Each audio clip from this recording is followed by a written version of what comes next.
ঈদের ঘোরাঘুরি শুরু করলাম কতদিন পরে। যাই হোক, বাচ্চাদের নিয়ে কোথাও না গেলে তো শান্তিই নেই। তারা তো মানবেই না যে তাদের নিয়ে ঘোরা হবে না। তো অনেকদিন অপেক্ষা করছিলাম যে কবে একটু ঠান্ডা ওয়েদার হবে, তারপরেই ঘর থেকে বের হব। যাই হোক, ঠান্ডা ওয়েদারে তো কোনো দেখাই নাই। আরও প্রচণ্ড গরম শুরু হয়ে গেছে। তাই এবার আর অপেক্ষা না করেই বেরিয়ে পড়লাম। আসসালামু আলাইকুম এভরিওয়ান। কি অবস্থা সবার? সবাই কেমন আছেন? আমি তো আলহামদুলিল্লাহ ভালো। এই যে বেরিয়ে পড়লাম। আজকে যে বেরিয়ে পড়েছি তাও গতকালকেই বলেছিলাম যে না, এত গরমে আমার বোরকা পরে বাহিরে হাঁটা মানে সম্ভবই না। তবুও আমার শোনা একদমই মানছিল না। সে তো কান্নাই করে দিছে যে এতদিন বলছো যাবা যাবা, আবার যাও না। যেতে চেয়েছো কক্সবাজার, এখন কক্সবাজার যাবা না, এই ঘরের পাশে যাবা, তাও এখন মানে ব্যাঘাত দিতেছো তুমি। মানে আমাদের কথা ছিল আমরা ঈদের পরে কক্সবাজার একটা মানে ট্যুরে যাব, কিন্তু এত গরমে বেহাল দশা সবার। মানে কি যে একটা অবস্থা, আমার মেয়ের শরীরে ঘামাচি উঠে ভরে গেছে। তো এই জন্যেই কক্সবাজার যাওয়াটাও ক্যান্সেল করে দিয়েছি।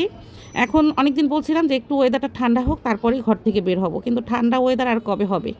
যাই হোক, তারপর বের হয়ে গেলাম। আর আমার মেয়ের পায়ে একদম ইনফেকশন হয়ে গেছে। ওইবার যে জুতা পায়ে দিয়ে হাঁটার পরে ওর ফোসকা উঠে পায়ে ইনফেকশন করেছে, সেই জন্য ওকে আর নিয়ে আসি না। আর গায়ে প্রচুর ঘামাচি উঠে গেছে, সেই জন্য ওকে ওর সোনামণির কাছে রেখে আমি আমার এই দুই ছেলেকে নিয়ে চলে যাচ্ছি নন্দনে।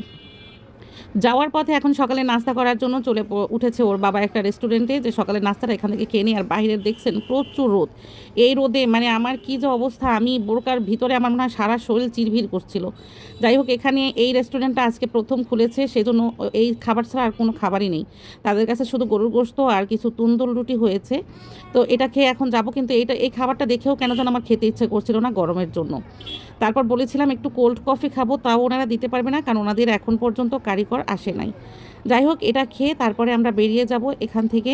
তো কিছু ঠান্ডা খুঁজছিলাম, সেটাও ওনারা দিতে পারে না, কারণ ওনাদের রেস্টুরেন্টটা আমরা আসার কিছুক্ষণ আগেই মাত্র খুলেছে, সেই জন্য ওনাদের এখানে কোনো খাবার নেই। যাই হোক, এটা খেয়ে এখানে একটু বসবো। তো এই যে মুজাহিদ কিন্তু কোনো খাবার খেতে চায় না, যেখানেই যায় ওকে নিয়ে আরেক সমস্যা, যে ও একদমই খাবার খেতে চায় না। ঘরে যাও একটু মোবাইল দেখে জোর করে খাওয়াই, বাহিরে গেলে সেটাও একদমই বন্ধ হয়ে যায়। তো এই রেস্টুরেন্টে এরকম একটু বাচ্চাদের জন্য মানে একটু খেলার জন্য একটু বিনোদন নিল, তারপরে আবার বেরিয়ে পড়লাম নন্দনের উদ্দেশ্যে। এই যে আমরা ওখান থেকে আবার একটা অটো নিলাম, অটো নিয়ে যে এখানে মানে নন্দনের গেটের সামনে চলে এসেছি। আজকে একদম নিরিবিলি ছিল, কারণ এই ভিডিওটা গতকালকের মানে বৃহস্পতিবারের। তো বৃহস্পতিবার যখন গেছি একদম নিরিবিলি ছিল। যদি ঈদের সময় যাইতাম তাহলে কিন্তু মানে টিকিট পেতেও সিরিয়াল ধরা লাগতো, যে কোনো রাইডে উঠতেও সিরিয়াল ধরা লাগতো।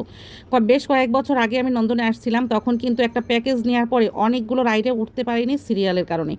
এত রকম মানুষ, মানে প্রচুর মানুষে ভরা থাকে। ঈদ মানেই তো মানে মানুষের জ্যাম জট।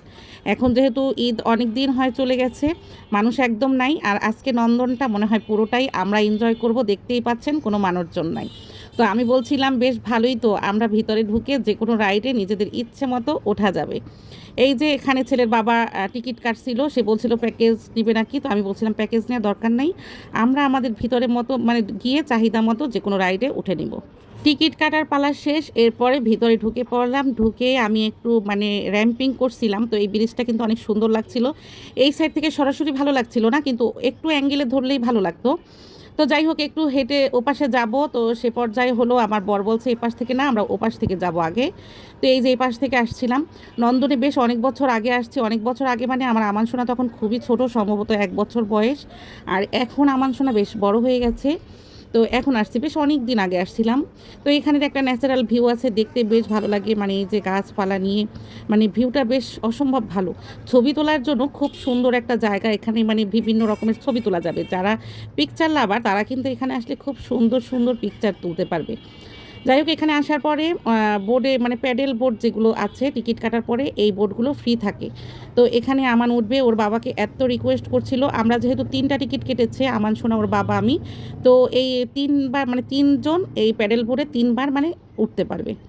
তো ওর বাবাকে রিকোয়েস্ট করছিল, কিন্তু কি পরিমাণ রোদ দেখতে পাচ্ছেন, এত রোদে আমার ছেলেটা কিন্তু কোনো বারণই শুনলো না। সে উঠে একদম চালাতে শুরু করে দিয়েছে। আর ওর বাবা আর আমি গাছের ছায়ায় বসে আছি আর দেখতেছি যে ছেলেরা কী করতেছে। আমার কিন্তু ভীষণ ভয় লাগছিল, কারণ মুজাহিদ, আমান সোনাও সাঁতার জানে না, কিন্তু ও তাও একটু বড় আছে, কিন্তু মুজাহিদকে নিয়ে আমি খুব টেনশন করছিলাম যে কী না কী আবার হয়। তো আল্লাহ ভরসা, ওরা খুব ভালোভাবে চালিয়ে চলে এসেছে।